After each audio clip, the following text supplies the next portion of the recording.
চব্বিশের গণ অভ্যুত্থান এক ঝড়ো হাওয়ায় তাসের ঘরের মতো ভেঙে পড়েছিল দেড় দশকের শাসন। এরপর দীর্ঘ সময় আত্মগোপন, নীরবতা আর শূন্যতা। কিন্তু রাজনীতিতে কি শেষ বলে কিছু আছে? ত্রয়োদশ জাতীয় সংসদ নির্বাচনের পর আবারও শিরোনামে বাংলাদেশ আওয়ামী লীগ। মাঠের রাজনীতিতে ফেরার এক মরিয়া চেষ্টা এখন দৃশ্যমান দেশের আনাচে কানাচে।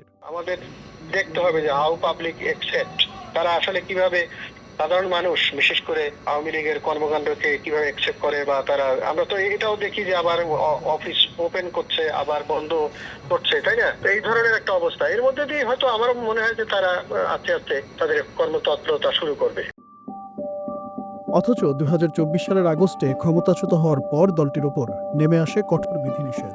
অধ্যাপক মোহাম্মদ ইউনূসের অন্তর্বর্তীকালীন সরকার দলটির যাবতীয় রাজনৈতিক কর্মকাণ্ড নিষিদ্ধ ঘোষণা করে। বাদী ও সাক্ষীদের সুরক্ষার জন্য সন্ত্রাস বিরোধী আইনের অধীনে সাইবার স্পেস সহ আওয়ামী লীগের যাবতীয় কার্যক্রম নিষিদ্ধ করার সিদ্ধান্ত গ্রহণ করা হয়েছে। প্রজ্ঞাপনে স্পষ্ট বলা হয়েছিল, আন্তর্জাতিক অপরাধ ট্রাইব্যুনালে বিচার শেষ না হওয়া পর্যন্ত কোনো মিছিল, সমাবেশ বা প্রচারণা চালাতে পারবে না আওয়ামী লীগ ও তার অঙ্গ সংগঠন। এই নিষেধাজ্ঞার কারণেই সদ্য সমাপ্ত নির্বাচনে অংশ নিতে পারেনি দলটি।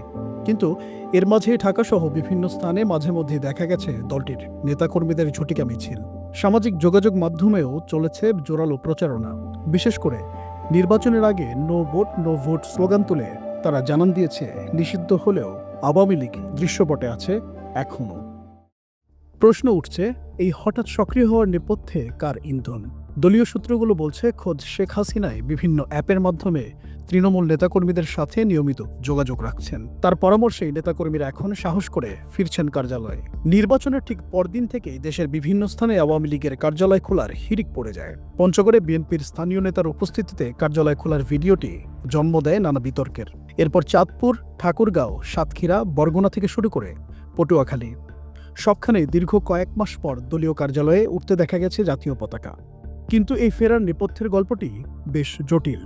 অভিযোগ আছে, নির্বাচনের আগে ভোটের সমর্থনের আশায় বিএনপি ও জামায়াতের অনেক প্রভাবশালী নেতা আওয়ামী লীগের স্থানীয় জনপ্রিয় নেতাদের সাথে যোগাযোগ করেছিলেন।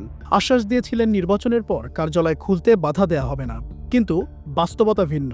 কোথাও কোথাও সমঝোতা টিকলেও অনেক জায়গায় বিএনপি জামায়াতের প্রতিপক্ষ গ্রুপগুলো এই ফেরার পথে বাধা হয়ে দাঁড়িয়েছেন। ফলে কার্যালয় পরিষ্কার করার কয়েক ঘন্টার মধ্যেই আবারও ঘটেছে হামলা ও ভাঙচুরের ঘটনা। বিএনপির যে নেতৃবৃন্দ নির্বাচনের আগে বিভিন্ন সময় তারা বক্তব্য দিয়েছে, যাদের বিরুদ্ধে বিভিন্ন ধরনের মামলা আছে বা যারা সত্যিকার অর্থে বিভিন্ন অপরাধের সাথে যুক্ত, তাদের বিষয়ে তারা আইনি ব্যবস্থা নেবে। এছাড়া যারা এই ধরনের কর্মকাণ্ডে লিপ্ত ছিল তাদের বিষয়ে তারা নমনীয় একটা অবস্থান মনে হয়েছে নির্বাচনী মানে আগে নির্বাচন পূর্ব যে একটা অবস্থায় বিভিন্ন সমাবেশে বা জনসভায় বক্তব্য। তো সেক্ষেত্রে তো আসলে বিএনপির এক ধরনের ফ্লেক্সিবল নীতি তো মনে হয়েছে আর কি, যে যারা সত্যিকার অর্থে আইনগতভাবে যদি মামলা মোকদ্দমা না থাকে বা অভিযুক্ত না থাকে, তাহলে তাদের বিরুদ্ধে তো ব্যবস্থা নেওয়াও যায় না, নেওয়া ঠিকও না। তো সেই ক্ষেত্রে তো আসলে আপনার এভাবে তো আসলে আস্তে আস্তে তারা স্বাভাবিকভাবেই আসবে বলে আমার কাছে মনে হয়। জেলা উপজেলায় চাঞ্চল্য থাকলেও ঢাকার চিত্র কিছুটা ভিন্ন। শহীদ আবরার ফাহাদ অ্যাভিনিউয়ের কেন্দ্রীয় কার্যালয়টি এখন আন্তর্জাতিক ফ্যাসিজম ও গণহত্যা গবেষণা ইনস্টিটিউট হিসেবে দখলি ব্যানারে ঢাকা। ধানমন্ডি ৩২ কিংবা তেজগাঁওয়ের কার্যালয়গুলো এখনও পরিত্যক্ত। তবে নীরবতা ভেঙেছে গত ১৪ ফেব্রুয়ারি ও ২০ ফেব্রুয়ারি।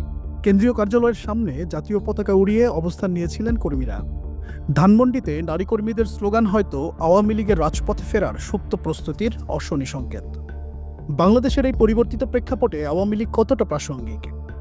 আইনি নিষেধাজ্ঞা আর জনরোষের মুখে তাদের এই প্রচেষ্টা কেবলই বিচ্ছিন্ন কিছু ঘটনা হিসেবে দেখার সুযোগই বা কতটুকু? একদিকে আদালতের বিচার প্রক্রিয়া, অন্যদিকে মাঠ দখলের লড়াই। সব মিলিয়ে বাংলাদেশের রাজনীতির সমীকরণ এখন চরম এক অনিশ্চয়তার মুখে।